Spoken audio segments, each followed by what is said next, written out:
I request Dr. Santosh Honavar for the much awaited talk. Author metrics, how are they important for an academic? Thank you. Ophthalmology for taking initiative to organize this. It's always the first among all state journals. I acknowledge that. And thanks for wonderful presentations that we have had already.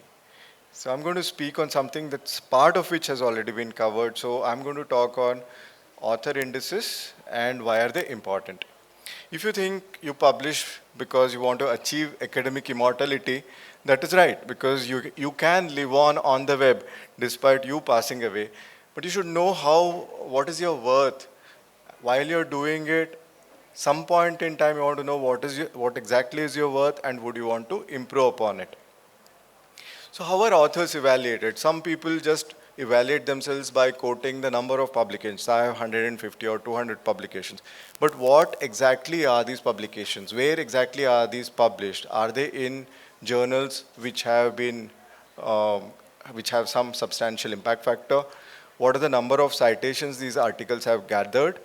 These become important to trace academic footprint of any academician.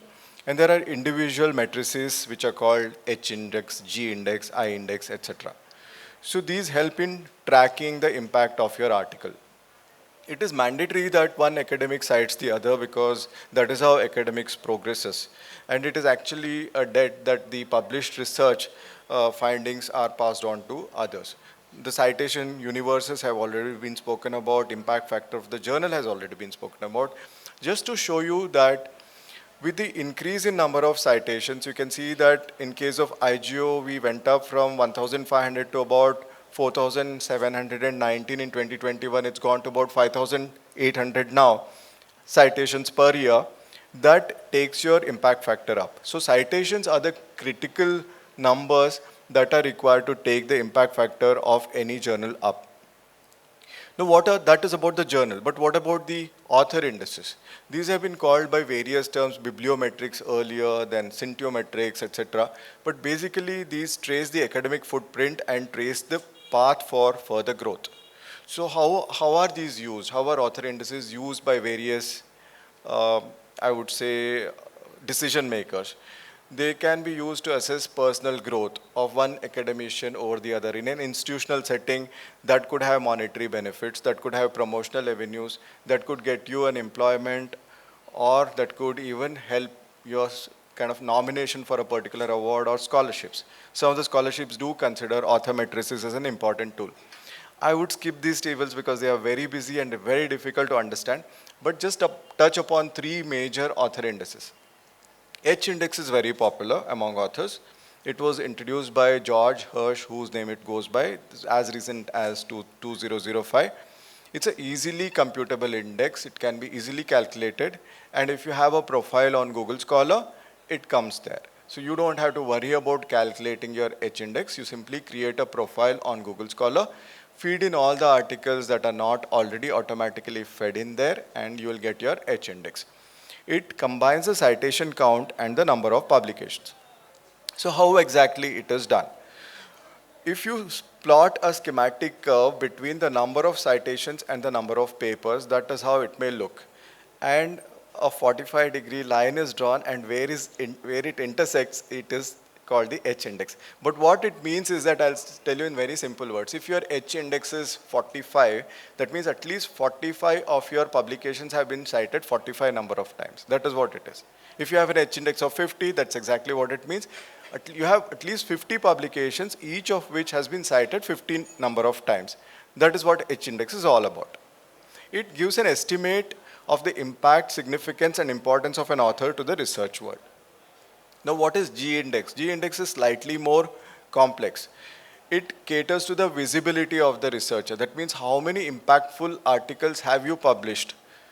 It doesn't really relate to the number of articles, but how many of the number of articles that you have published have had a real good impact. So what it really means is that if your G index is 20, that means that you have published at least 20 articles that have combined received at least 400 citations.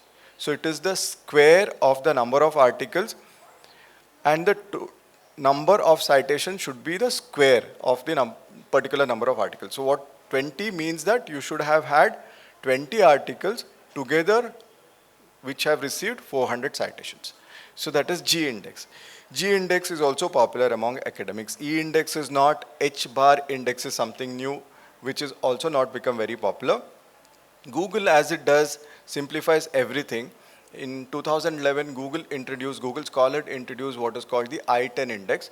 It measures the number of citations of a researcher with at least 10 citations. So if you have 72 articles with each of which that has been cited 10 times, that means that your I-10 index is 72. Very simple. So that is the most basic of all the indices.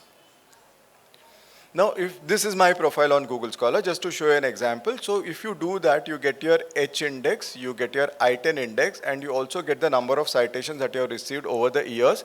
So over the years, where you can track whether your number of citations are increasing or not. And you have everything built in here after 2017, how many have you received. So you can track yourself and you can track others also. So everybody of my co-authors have also been there. Basically, it kind of maps everybody apart from you, all your co-authors as well.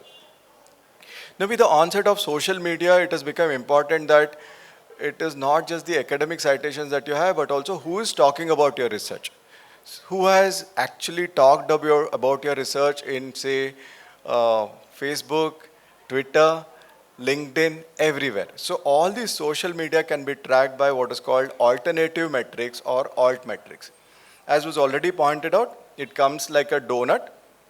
Each color is linked to a particular thing. Purple, for example, is Google, and that gives you a value. Each article can have an alt metric, and the journal can also have an alt metric, because things are changing. The world today is based on social media. You don't wait for the article to be cited in another publication, but you still want to know the value of your article, how it has been picked up, not just by the academicians, but also by public. Suppose you publish something on retinitis pigmentosa that there is a cure, it is the general public who will pick it up and post on Twitter. So it is not just the academicians who are going to cite your articles, but even the general public, and that is the total value that you would get here. So how important is your article in social media circles, and who exactly is talking about it?